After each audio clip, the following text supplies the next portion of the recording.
Ja po 20 paru latach prowadzenia firmy odkryłam, że bycie w środowisku innych przedsiębiorców to jest mega ważna sprawa. Każde spotkanie ubogaca. Iwona, baw się tą firmą, bo widzę spinę u Ciebie, baw się tą drukarnią, zacznij tak czuć radość z tego. Często bardzo prosta rzecz spowoduje, że ja przyjeżdżam do firmy i ja zaczynam postrzegać swoją rolę i swoje zadanie zupełnie inaczej. Jeśli chodzi o radę, to mi się wydaje też, że to warto zobaczyć, co mi sprawia frajdę i iść w tym kierunku. Trochę pozbyć się rzeczy, których nie lubię. Wiecie, żeby zobaczyć, w czym ja się czuję dobrze, co mi sprawia frajdę, a w czym się męczę. Nie? I ja to zrobiłam i pomyśleć, komu mogę to przekazać, ale żeby on się z tym nie męczył.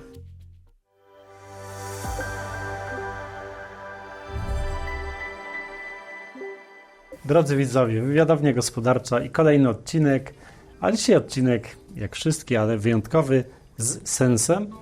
Dowiemy się od naszego gościa, od Iwony, w jaki sposób wydać książkę, czy to się da zrobić, jak prowadzić biznes i może troszeczkę przybliżymy postać Iwony, bo myślę, że warto ją wypromować, rozpropagować. Także cześć, dzień dobry. Bardzo mi miło, dzień dobry, cześć. Cześć, miło Cię widzieć. Iwona, na wstępie możesz się przedstawić naszym widzom, czym się zajmujesz na co dzień, z czego możesz być właśnie znana. Iwona Giedzińska, jestem z Warszawy, prowadzę kilka biznesów, właśnie jednym z nich jest wydawnictwo Wydaj z Sensem, ale również prowadzę drukarnię i jestem bardzo zaangażowana w klub przedsiębiorczości, tam też działam i tam się rozwijam. Jestem mamą, jestem żoną, mam rodzinę, także na co dzień mam co robić, jest sporo wyzwań. Sporo obowiązków, no. Pięknych obowiązków. No właśnie. A chcesz powiedzieć o tym, w jaki sposób zaczynałeś w ogóle karierę zawodową i czy miałaś już ją jakoś zdefiniowaną, co będziesz robić w przyszłości, czy to była troszeczkę inna ścieżka? Nie miałam. Jak to się mówi, to był przypadek czysty, ale jak sobie tak myślę czasami, skąd w ogóle się to wzięło, to powiem Wam, że ja jako dziecko już obserwowałam moją mamę, która co prawda pracowała na etacie, ale była bardzo zaangażowana, była odpowiedzialna, taka rzetelna, solidna i ja pamiętam, że jak ją obserwowałam i w takim życiu zawodowym, jak się zmaga z problemami, a było ich naprawdę dużo i ona po prostu szła jak burza, to pamiętam, że wtedy taka była dla mnie no, że trzeba być silnym, nie? W tym wszystkim i jakby jak się ma cel, jak się ma wizję tego, co się chce, to się osiągnie i myślę, że to mi pomogło potem w podjęciu decyzji, żeby zostać przedsiębiorcą, a przedsiębiorcą zostałam, wiecie dlaczego? Dlatego, że pracowałam normalnie na etacie w studio graficznym, byłam DTP-owcem, składałam różne rzeczy, projektowałam, to było bardzo dawno temu, to był 1990 któryś rok i w pewnym momencie zorientowałam się w pracy i to też może być taka wskazówka, nie? Dla innych, że trzeba być otwartym, patrzeć, co się wokół dzieje. Pracowałam na 2 zmiany i jak się okazało, że klienci przychodzą na zmianę, na której mnie nie ma i mówią, a jak nie ma Iwony, to ja przyjdę jak będzie, więc wiecie, to był taki sygnał, że coś tutaj można podziałać. No, fajnie, że to zauważyłaś w ogóle w sobie, nie? Że wiesz, że jednak Ciebie szukają, nie? Tak, a wiesz, a że już była jakaś iskierka przedsiębiorcy w sercu, już musiało coś tam być, ja nie byłam tego świadoma. Rozpalało się. Tak, wiesz, i tak jak mówię, był przypadek. Kolega przyszedł i powiedział, że sprzedaje Macintosze w dobrej cenie, coś. No i wiecie, i to się wszystko zebrało. Tu klienci przychodzą do mnie, tu przychodzi kolega, mówi, że mamy Maca w dobrej cenie. Przypominam, że to był 1995 rok. Słuchajcie, wtedy to w ogóle były inne czasy. Tak. Komputery jeszcze były naprawdę, nie miał każdy w domu komputera, Tak, nie? tak. Więc ten komputer jak kupiliśmy razem z mężem, bo już byłam mężatką, bardzo, bardzo świeżutką i postanowiliśmy, że otwieramy firmę i taka była nasze takie patrzenie na to. Mamy komputer, będziemy mieli klientów, będzie firma, nie? Kupiliśmy komputer za ogromne pieniądze wtedy dla nas, chociaż on był tak atrakcyjny, zapożyczyliśmy się w rodzinie, no i się okazało, słuchajcie, że to nie takie proste prowadzić firmę, ale wtedy na szczęście tego nie wiedzieliśmy, dlatego trzeba brać to, co jest, działać, prawda, a te wyzwania po drodze jakoś się podziałało A, to się powie i B i C, nie? Wiesz, co pięknie Einstein powiedział kiedyś, że właśnie wszyscy dookoła twierdzą, że coś jest niemożliwe, po czym przychodzi ktoś, kto o tym nie wie i to robi. Więc coś w tym jest. No, ostatnio często używam tego cytatu i tego powiedzenia, bo faktycznie w wielu przypadkach się sprawdza. I wiesz co, powiedziałeś coś bardzo ważnego, uważam, bo duża część ludzi, którzy są na etacie i chcą odejść albo w ogóle chcą zacząć swoją karierę od prowadzenia w ogóle biznesu, no to właśnie są tacy, powiedziałbym chyba tak bardziej kolokwialnie, zajarani w ogóle tym, że wiesz, że mogą otworzę biznes, wow, będą klienci, bo tu komputer, no to ciach, to robimy, tak? Mamy wszystko.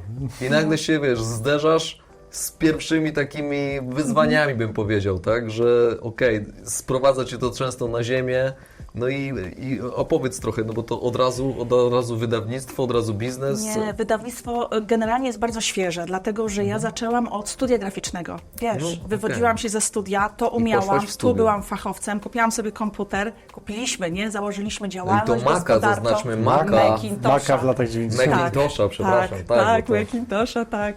No a potem się, słuchajcie, okazało po jakimś czasie, że trzeba fajnie, wszystko jest okej, działamy, bo to razem z mężem powtarzam, że żeśmy taką decyzję podjęli. Rok, słuchajcie, wzięliśmy ślub i za rok już otworzyliśmy firmę. I się potem okazało, że klient fajnie, zrobiliśmy jakiś fajny projekt, a klient do nas mówi, to poproszę wydruki, tak? Bo wiecie, kiedyś się robiło wydruki do korekty, nie? A my mówimy wydruki, a drukarka i się, wiecie, zaczyna, nie? I taki duży komputer mój mąż zapakował w ręczniki pod rękę do tramwaju, do jakiegoś punktu, podłączył komputer i drukowaliśmy. Się okazało, że potrzebujemy i drukarkę, i to, i skaner, i faks, i telefon. I potem się okazało, nie, że tego sprzętu jest potrzeba więcej w firmie, ale tak jak mówię, jak już weszliśmy w to, no to wtedy wiadomo, zarobione pieniądze robiły kolejne pieniądze, inwestycje i firma się rozwijała. Przez kilka lat pracowaliśmy we dwójkę tylko, ale przyszedł moment, że wynajęliśmy w naszym pokoju, w którym mieszkaliśmy, ale przyszedł moment, że wynajęliśmy biuro, zaczęliśmy zatrudniać ludzi, no i tak już właśnie w następnym roku, słuchajcie, to studio, potem była drukarnia, bo żeśmy rozwijali się, więc weszliśmy w druk cyfrowy, no i za rok w marcu będziemy obchodzić 30-lecie firmy. Wow, no gratulacje. Garstka firm w Polsce w ogóle. No, W tym roku gratulacje. obchodzimy 30-lecie małżeństwa, a za rok 30-lecie firmy. I Coś też to jest taka pięknego. fajna wskazówka dla ludzi, którzy może sobie myślą, że czy się da razem, bo pamiętam takie, wiecie, takie teksty do nas, że albo Złośliwości, małżeństwo, no. nie, wiesz co, takie rady może, nie, dobre, bo pewnie nikt nam źle nie życzył, wszyscy pewnie trzymali za nas kciuki, ale było takie, nie, że albo małżeństwo, albo biznes, nie, że tutaj się nie Podcinanie da. skrzydeł. Wybieraj. Tak, tak. Ale to wiesz, często są ograniczenia tych ludzi i ja często twierdzę, że absolutnie często nie mają intencji złych, absolutnie. Myślą pozytywnie o was, ale chcą ustrzec was od jakichś takich złych rzeczy, no bo to siedzi w ich głowach, tak? No ale gratuluję, że macie 30 lat doświadczeń i 30 lat potwierdzeń każdego roku, że absolutnie się to nie sprawdza, szczególnie w waszym przypadku. No słuchaj, Wręcz przeciwnie, mam wrażenie, że czasami nawet to pomaga i to jest wskazane. Wiadomo, że może nie dla wszystkich, nie, że to tak też trzeba się zgrać, ale w naszym przypadku uważam, że to było coś fajnego, bo wiecie, to jest też tak, że jak dużo ludzie pracują, my też dużo pracowaliśmy i długo, i dużo, i intensywnie i to, że byliśmy razem, to też powodowało, że to nasze małżeństwo się wzmacniało, bo no wiem, na terenie pracy, jakby w zakładzie pracy i może w trakcie pracy, ale jednak byliśmy cały czas razem, nie? Wiesz co? Jesteśmy cały czas razem. Ale ja mam takie też spostrzeżenie, bo no, mój biznes de facto zrodził się też z rodziny de facto, bo robiliśmy to jako bracia wspólnie i do dzisiaj robimy. To powiem Ci, że nawet mam takie spostrzeżenie, że uważam, że w rodzinie najciężej jest prowadzić biznes, bo mamy przekroczone granice, których nie masz przekroczonych z obcymi osobami, które przychodzą do Ciebie czy współpracują z Tobą jako współpracownicy na przykład, tak? I łatwiej jest tej bliskiej osobie czasami dopiec czy tam przykręcić śrubę, bo wiesz, gdzie trafić. No, to I osobie, która z Tobą współpracuje, po prostu te hamulce masz i nie wychodzisz poza tą strefę. Kropka, tak?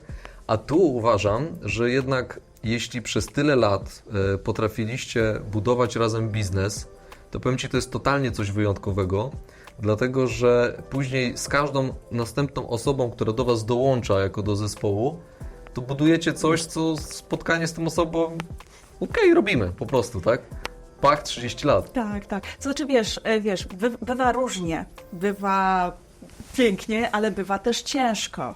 Bywa naprawdę, ale z perspektywy czasu i ogarniając całość, to wszystko jest na plus w naszym przypadku, ale znamy dużo takich osób, które razem pracują, sobie chwalą. Tak, chcę też chcę to powiedzieć, że bardzo często sobie postanawialiśmy, takie zasady robiliśmy. Mój mąż ma na imię Krzysztof, mówił Krzysiu, czy tam W domu nie rozmawiamy o biznesie. Jak się dzieci pojawiły, dom to jest dom, musimy to rozdzielić. Bardzo często sobie to przypominaliśmy, ale jak się żyje zasada. tym, jak się rozwija, jak to jest nasze, jak my to żyjemy, no to nie było takiej niestety możliwości. Bardzo staraliśmy się, żeby do domu nie przynosić pracy, ale mimo wszystko to chętnie o tym rozmawialiśmy. I bardzo często z urlopu, z wspólnych wyjazdów przywoziliśmy pomysły, nie? Że tu był czas inaczej przegadać firmę, nie? I były pewne pomysły, były pewne takie przemyślenia, jakieś natchnienia. Byliśmy zwolnieni z tych operacyjnych rzeczy w pracy i z wyjazdu wracamy i rewolucja w firmie. Nie? Albo coś kupujemy, albo coś wdrażamy, albo, chciałam powiedzieć, kogoś zwalniamy, raczej nie. Może tam zmieniamy jakieś stanowisko pracy, ale tak. Także to z jednej strony fajne, że mogliśmy zawsze sobie razem tam, rozumieliśmy się i się wspieraliśmy, no ale z drugiej strony często ten wolny czas też był przeznaczony na rozmowę o pracy. Też się ciśnie na usta, słuchaj, czyli pracownicy lubią, kiedy wyjeżdżacie, nie? Na pewno. Znowu wyjadą, znowu coś zmienią, nie? Wiesz co, troszkę się to w przeciągu tego czasu pewno. zmieniło. Kiedyś tak było, teraz już jest tak, że troszeczkę ta Poukładane, praca no. jest poukładana i generalnie powiem Ci, że jest dobrze, jak wyjeżdżamy. Ludzie są naprawdę fajni, odpowiedzialni, każdy wie, co ma robić i mam wrażenie, że nawet firma zaczęła lepiej prosperować, jak trochę, o sobie powiem, jak ja trochę wyszłam z tych takich operacyjnych spraw. Często jest tak, że w firmie tym wąskim gardłem właściwie jest sam Jest właściciel, właściciel, nie? Tak, coś w No tym i jest, teraz jak już od pewnego czasu troszkę to się pozmieniało, to mam wrażenie, że ta firma nawet lepiej sobie, wiesz, radzi. No ale to widzisz, to też jest znowu wniosek taki, bo niejednego gościa mieliśmy tutaj takiego, który właśnie podkreśla, że firma często bez nas, jeśli się utrzymuje na powierzchni, działa i funkcjonuje bardzo dobrze, jest oznaką naszej cięższej pracy wcześniej. Więc to wiesz, no to widzisz, znowu musimy przybić wam piątkę i gratulacje, no bo fajnie, tak? No miło się tego słucha i no, kurczę, no jesteście jak gdyby taką wizytówką pójścia w biznes. Czy dzisiaj z perspektywy właśnie nie, twoich Takiej doświadczeń... firmy rodzinnej. Dokładnie. To czy zrobiłabyś to samo? Gdyby czas się cofnął, czy bym... Gdybyś się spotkała właśnie, masz okazję się spotkać dzisiaj ty ze swoim doświadczeniem i spotykasz Jest rok dziewczynę, 95. tak, Okej. 99 czy tam 8, spotykasz siebie jako młodą dziewczynę, dzisiaj ze swoim doświadczeniem, dojrzałością, czy poradziłabyś jej pójście w ten biznes, czy nie? Pójście w biznes na pewno, tak? To w Robi się ogóle ciekawie, bez no. dwóch zdań. Nie wiem, czy poszłabym w tą samą branżę. Okej. Chyba bym wybrała inną kolejkę, bo wiecie, nie, że chyba bym stanęła do innej kolejki, bo oczywiście poligrafia jest fajna i drukarnia też jest bardzo przyjemna, fajni klienci i to jest naprawdę fajny biznes, ale jeśli już mówimy o takim biznesie na przykład lżejszym, dającym lżejsze pieniądze, to chyba bym poszła gdzieś, gdzie jest bardziej Inną w sprzedaż branżę, niż tak? w usługi. Może tak, A, co? okej. Nie wiem, musiałabym się nad tym bardziej pochylić, ale tak jak mnie zapytałeś, to chyba bym poszła bardziej w sprzedaż niż w świadczenie usług. Okej. Wiecie, poligrafia jest o tyle też ciężkim tematem, Myślę, że ciężkim. znaczy każda branża mówi, że jest wyjątkową branżą, ale wiecie, tutaj jest dużo inwestycji było w przeciągu roku, nie? Tutaj się zmieniały oprogramowania, komputery, cyfra. A to wszystko kosztuje bardzo. To nie? bardzo, tak. To jest bardzo Sprzęt, kosztowny, nie? tak. Trzeba wymieniać bardzo często, nie? No właśnie, a wiesz, no musi się to Uaktualniać. zwrócić na koniec, nie? I Tak. te maszyny kosztują krocie, nie? Umówmy się, to są olbrzymie pieniądze, no. A ta inicjatywa wydaje sensem. Na pewno Tak. chętnie się dowiemy, czy widzowie też wiedzą, na czym polega, jak to wygląda.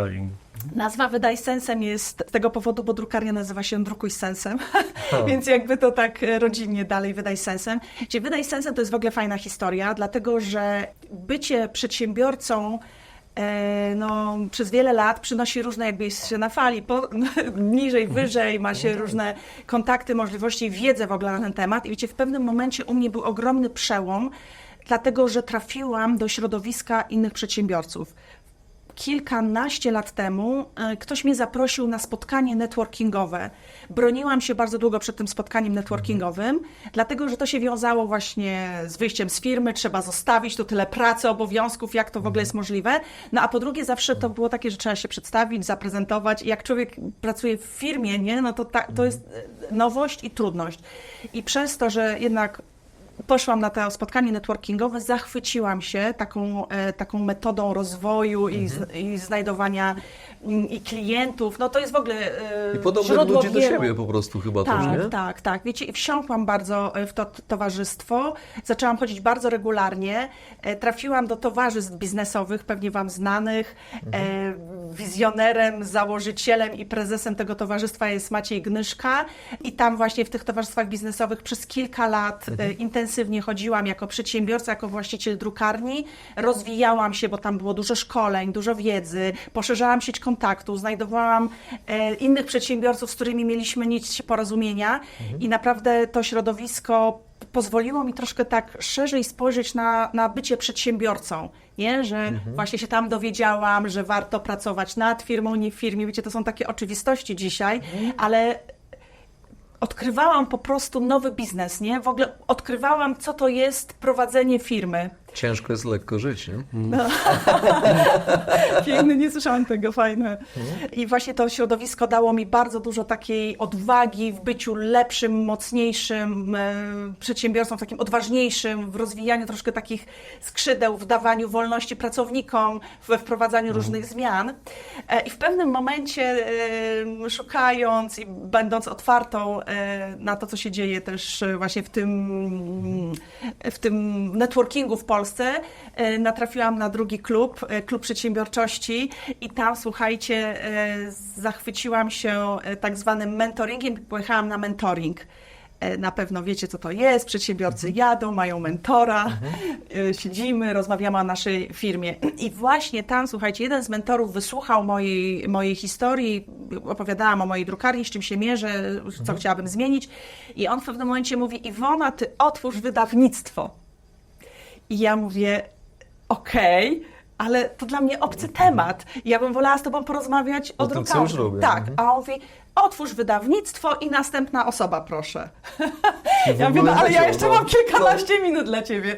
W każdym razie to taka historia, że to się powtarzało przez kilka mentoringów, bo ja jeździłam bardzo regularnie na mentoringi, bo czułam ogromną wartość z tego. Ale słuchaj, czy to była osoba z większym doświadczeniem, robiąca większe biznesy?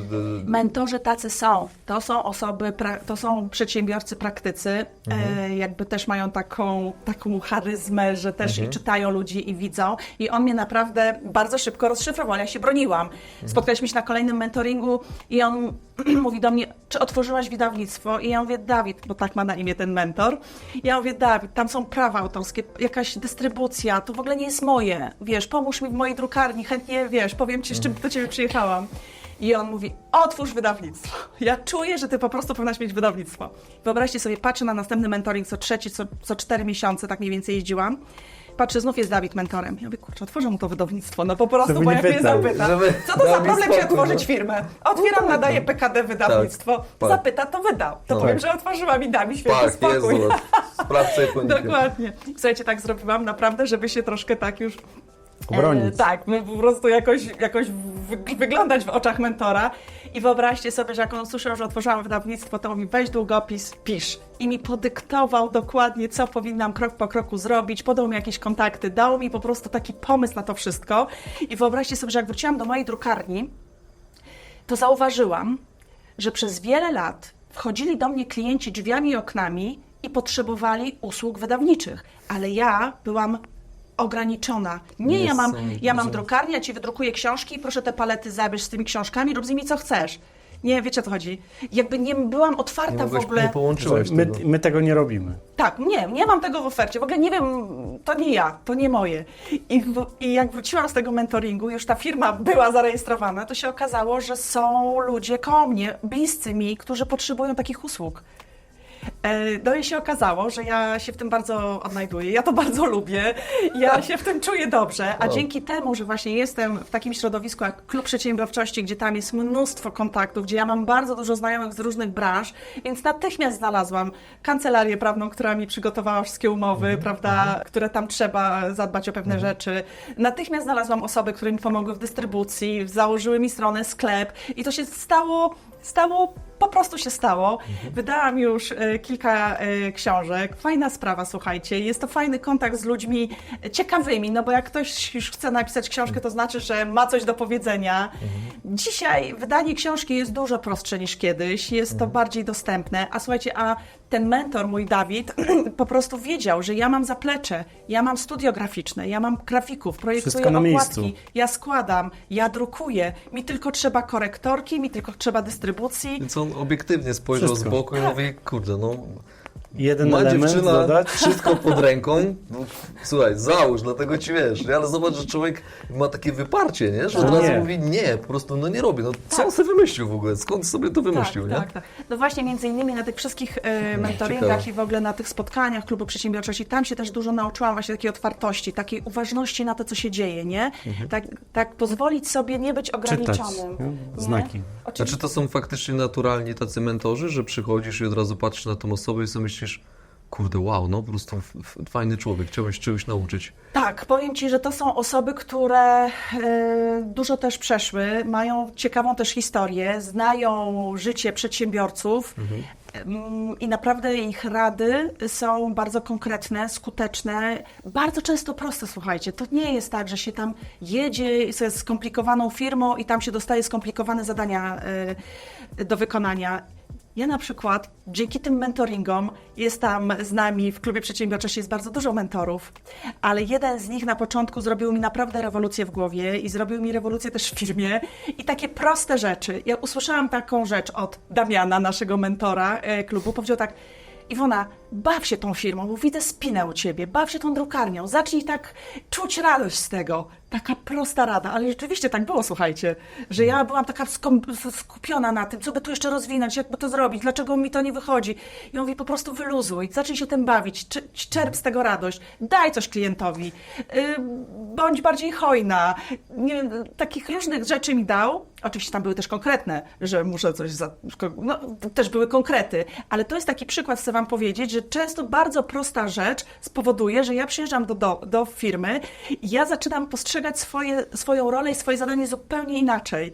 Automatycznie cała atmosfera w firmie fajna, no bo szefowa wyluzowana, zaczyna mieć większy luz, ale w takim, wiecie, żebyśmy się dobrze zrozumieli, dobrym tego słowa znaczeniu, nie, że ja już mi to lotto, Jasne. ja się dalej staram o dobrą obsługę klienta, o produkt, o jakość, to jest oczywiste, tak? Ale tutaj jakby spowodował, że ja zaczęłam cieszyć się bardziej tą firmą, nie?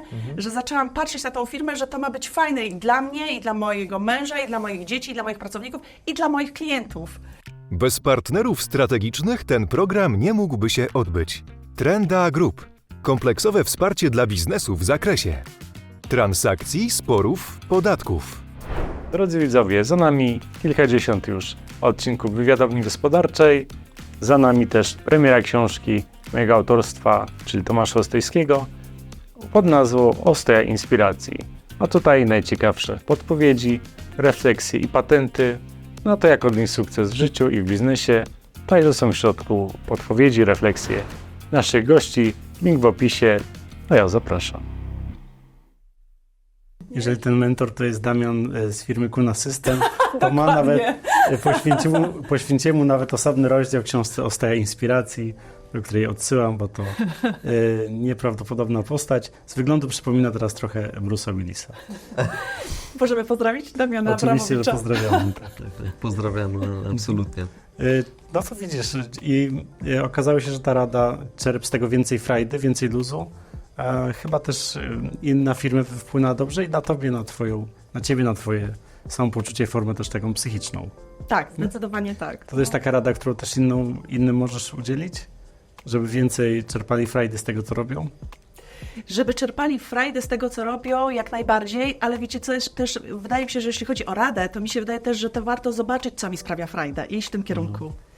nie? A Żeby wiesz co, ale jak... trochę pozbyć się rzeczy, których nie lubię, bo ja w firmie też jest właśnie. rada z mentoringu, bo to jest bardzo ciekawe. wiecie, żeby zobaczyć, w czym ja się czuję dobrze, co mi sprawia frajdę, a w czym się męczę, nie?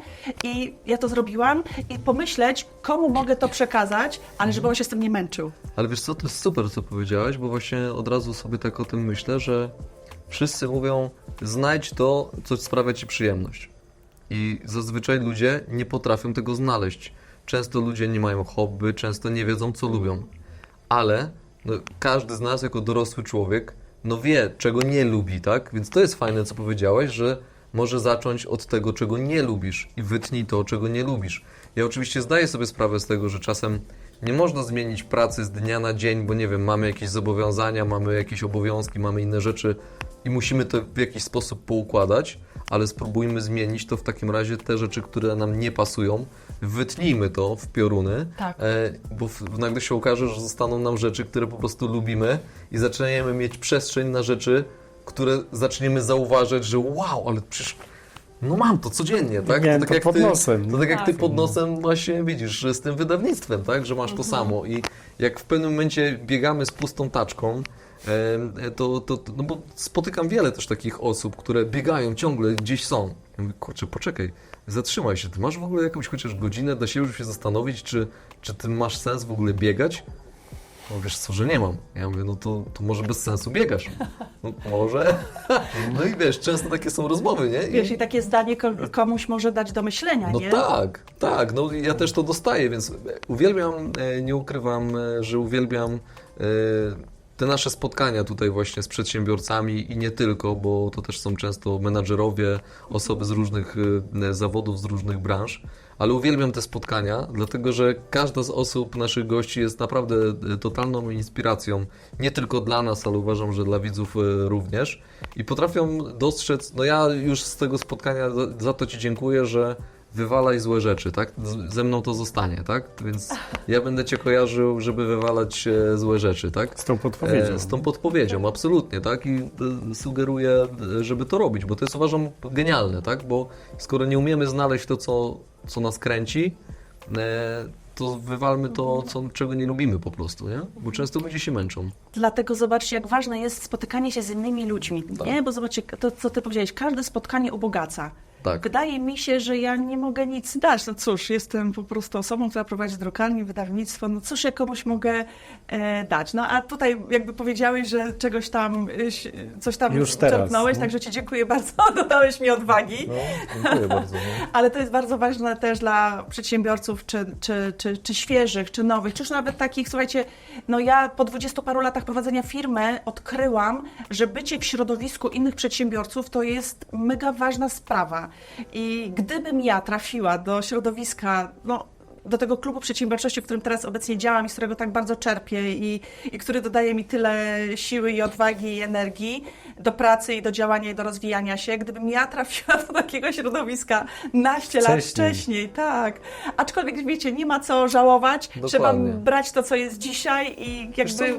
Może też radę byś dostała inną i poszła być w inną stronę Może. zupełnie. Albo byś nie była gotowa może też na wzięcie sobie tych rad Tak i jest. wypracowania tego, nie? Bo jednak z jakiegoś powodu trafiamy w niektóre miejsca w swoim życiu, spotykamy pewne osoby i faktycznie zauważamy, że coś jest dla nas do wzięcia, nie? I to bierzemy. Mamy często odwagę, żeby to zrobić w ogóle, nie?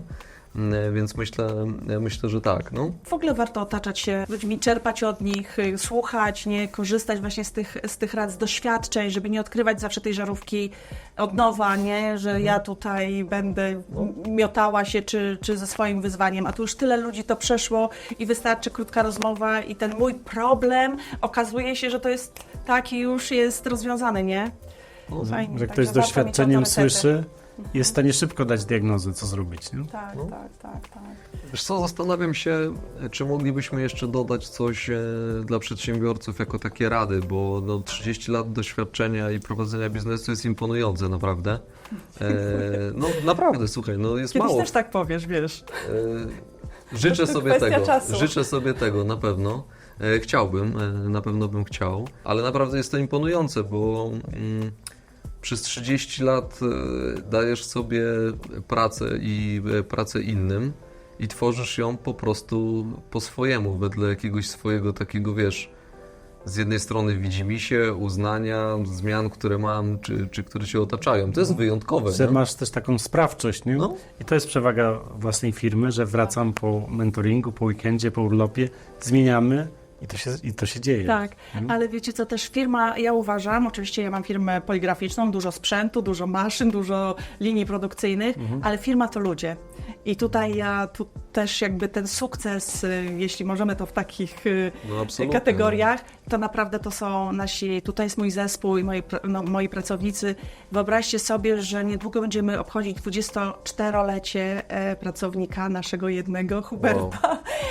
Pozdrawiamy, Tak, super, 20-lecie gratulacje. graficzki, która z nami pracuje, Wow. więc to jest mój sukces. Ja Tak. tutaj widzę, że Tak. jeżeli mówilibyśmy o sukcesie, to mówię tak, tutaj, że mam takie osoby, które tyle lat zbudują już z nami tą firmę.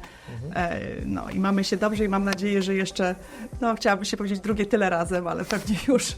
Wiesz co, to jest na pewno recepta moim zdaniem na sukces czy powodzenie w firmie. No jeśli ludzie są z wami przez tak długi okres, no to naprawdę gratulacje, tak? No bo wiesz, to czasami firmy nie ma tyle na rynku, a No, wielu firm nie ma wejścia. no naprawdę, nie? Wiadomo, że przez ten czas dużo osób się też życie. było Była rotacja, krócej, nie? dłużej, Życie, kilkanaście lat, kilka miesięcy, wiadomo, nie?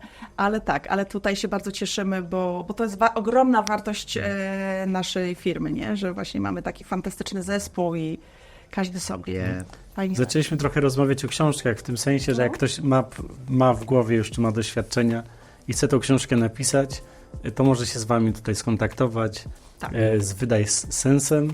Jesteście w stanie właśnie to poprowadzić, czy pomóc, czy na każdym etapie, od w ogóle pomysłu w głowie do wydrukowania, wydania.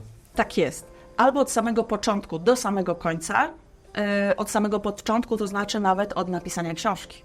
Dlatego, że jest w naszej ofercie taka możliwość, że autor, który albo jest zapracowany, bo nie ma czasu, albo nie ma tej lekkości pióra, albo po prostu nie chce, różne są powody, Jasne. ale ma w sercu tą intencję napisania książki i w głowie treść, to mam taką właśnie możliwość tutaj się spotkania z autorem. Zazwyczaj to Widmo trwa takie. około 2 dni.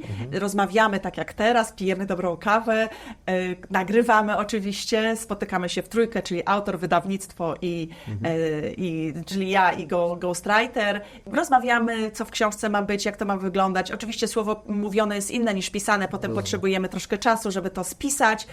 I jakby ta oferta również jest możliwa i taka współpraca jest możliwa. Ewentualnie autor do nas przychodzi z własnym tekstem. No i wiadomo, po drodze jest projekt okładki, skład, korekta, redakcja, właśnie druk, sprzedaż, dystrybucja, albo któryś z tych elementów. Bo czasami jest tak, że autor mówi, no dobrze, ale moja mama jest polonistką, zrobi mi korektę, albo mam tam Jasne. kogoś, co ktoś mi I to zaproponuje. go nie wyklucza ze współpracy. Jak najbardziej właśnie, tutaj ewentualnie któryś z tych elementów albo kilka. Nie? A jak myślisz, po co ludzie piszą książki?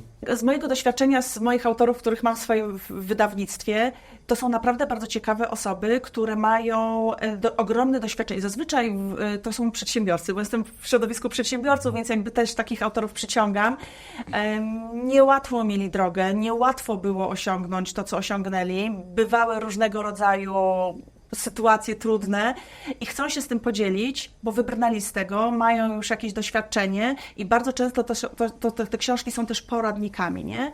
Więc wartościowe bardzo książki i myślę, że też właśnie, żeby zostawić ślad po sobie, ale też dać coś z siebie, nie? Że naprawdę mogą się podzielić swoją wiedzą, doświadczeniem i to robią, bo to robią na scenach, bo to robią w trakcie rozmów, ale taka książka jest jednak szerzej dostępna, nie? Chcieliśmy jeszcze o tych poradach porozmawiać dla przedsiębiorców, no bo jesteś w takim w ogóle promilu firm w Polsce, które mają tak długi staż.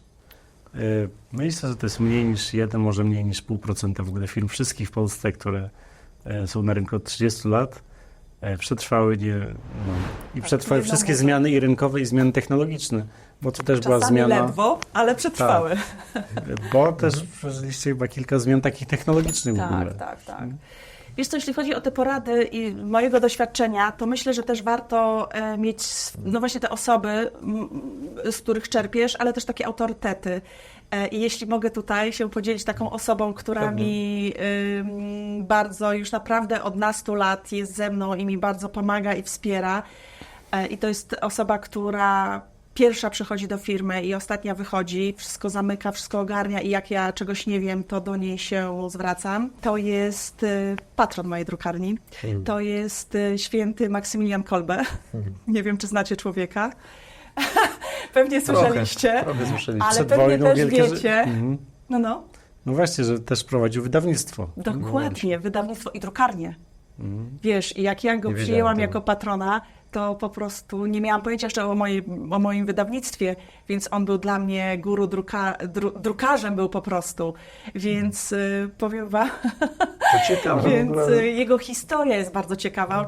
Oczywiście znamy jego piękną śmierć, ale on był niesamowitym przedsiębiorcą, niesamowitym wizjonerem na tamte czasy. On zarządzał świetnie zespołem, on rozwijał swój biznes globalnie. W ogóle Chyba nawet była dystrybucja lotnicza. Tak. Nie? radio, on wyjechał, słuchajcie, do Japonii i w Japonii otworzył drukarnię. Nie znając języka, nie mając pieniędzy, nie wiedząc do końca, gdzie jedzie. Także to była niesamowita postać i to jest właśnie dla mnie też postać, która jakby jest inspiracją dla mnie, nie? Że w tamtych czasach, słuchajcie, to był przecież przełom wieków, nie? XIX Tak, wieku. no 100 lat 100 temu. lat Tak. Tak. To była jedna, jak nie największa drukarnia na świecie wtedy. Słuchajcie, on zarządzał ekipą 800 osób. Wiem, że to byli bracia zakonnicy, ale on nimi zarządzał, on ich zatrudniał w drukarni, w radio, w dystrybucji, w ogródku. To był niesamowita postać i fajna historia i czytając jego biografię, jego książkę... Chciałaś mieć takiego patrona. Powiem wam, generalnie dziś stoi wizerunek Maksymiliana u mnie w gabinecie i jak tylko mam jakieś wyzwanie, Po tym odcinku... to jest kontakt wzrokowy i mówię działaj. Super, ale w ogóle wiesz co, niesamowity zwrot akcji, bo kompletnie się tego nie spodziewałem, muszę ci przyznać. Mnie wybiłaś w ogóle z rytmu już drugą rzeczą, bo chciałem o coś pytać i stwierdziłem, że to pytanie będzie totalnie bez sensu i nie pójdę w to. Ale Maksymilian Kolbe, szczerze to nie znałem aż tak dobrze tej historii. Mnie totalnie zaciekawiłaś i podejrzewam, że nie jestem jedyny. Także na pewno Warto przeczytać książkę, warto przeczytać, warto przeczytać. Także Słuchajcie, dziękuję on już za to. wtedy dbał bardzo ciekawe. o swoich pracowników, bardzo na edukację ich zwracał uwagę, na rozwój osobisty, taki rozwój mentalny, duchowy oczywiście, bo przecież to zakonnicy, tak. to jest jakby oczywiste, ale też taki intelektualny. bardzo, tak. W ogóle w historii Polski to mamy więcej takich postaci, nawet często powtarzam Antoniego Patka, który wymyślił zegarki Patek Philippe i był powstańcem listopadowym i uciekał przed caratem i w Szwajcarii się nauczył w ogóle sztuki zegarmistrzowskiej. Też był działaczem religijnym i narodowym. A tu Maksymilian Kolbe, drukarz, wydawca przecież, tak? On wydawał miesięcznik, ponad 1 000 000 egzemplarzy miesięcznie, to się rozchodziło. Słuchajcie, na tamte czasy naprawdę to na te jest całkiem nieźle, ale na tamte... I miał nowoczesny sprzęt drukarski. To była nowoczesna drukarnia. Proszę. Imponujące, widzisz, trochę fajnej historii pokazałaś, więc to na pewno jest ciekawe. Jak chciałabyś podsumować swoją dotychczasową właśnie, czy drogę, przygodę, to jest coś, co cię napawa taką szczególną dumą? Czy to właśnie ten patron, czy cała ta w ogóle ścieżka? Patron miał ogromne znaczenie, ale jeśli chodzi o taką dumę, to wiecie, to, że tak jak na początku się przedstawiałam, to też ważne jest, że jestem mamą, mam 3 cudowne córki, wspaniałe i tutaj z mężem działamy razem i na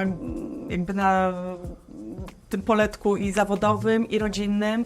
I chciałam tylko też, nie wiem, jeśli mogę tak powiedzieć, że to się naprawdę da połączyć i można fajnie żyć prywatnie i rozwijać się zawodowo, bo często tak myślimy, nie, że to jest zawsze kosztem czegoś. Znaczy to troszkę jest w tym racji, że zawsze kosztem czegoś, bo były takie momenty i są takie momenty, że trzeba się poświęcić pracy, tak? I jeżeli zostajemy, czy gdzieś wyjeżdżamy, czy no jest taki moment w życiu, że trzeba po prostu ratować firmę, bo było parę takich sytuacji, że było trudno i trzeba było po prostu siedzieć w tej pracy i rzeczywiście no, ratować ją, to jest dobre słowo, tak, bo były trudne historie, tak, kryzysy i tak dalej, no to zawsze to jest kosztem rodziny, ale tak jak spojrzymy na to tak właśnie całościowo, no to jakby tutaj wszystko jest fajnie i mam zgraną, fajną, kochającą się rodzinę i fajną firmę rodzinną, butikową co prawda, bo nas jest kilka osób już teraz, ale właśnie mam nadzieję, że wszyscy lubimy do tej firmy przychodzić, spędzamy tam dużo czasu. To też jest właśnie dla mnie też taka nauka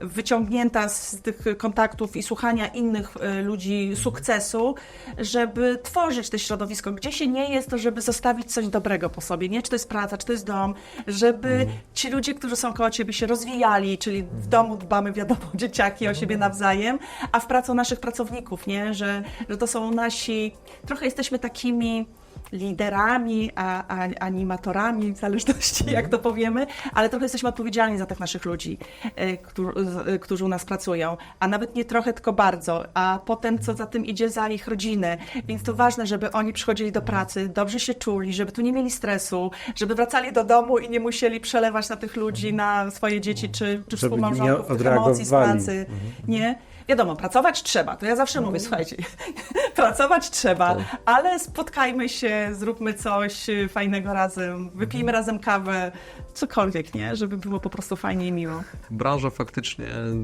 wydaje mi się, że jest taką branżą ciężką, ale bardzo lekko o tym mówisz, wiesz? I to fajnie to usłyszeć. Myślę, że jest to spowodowane tym, to są moje oczywiście wnioski indywidualne, że jesteś po prostu wolnym człowiekiem, wiesz?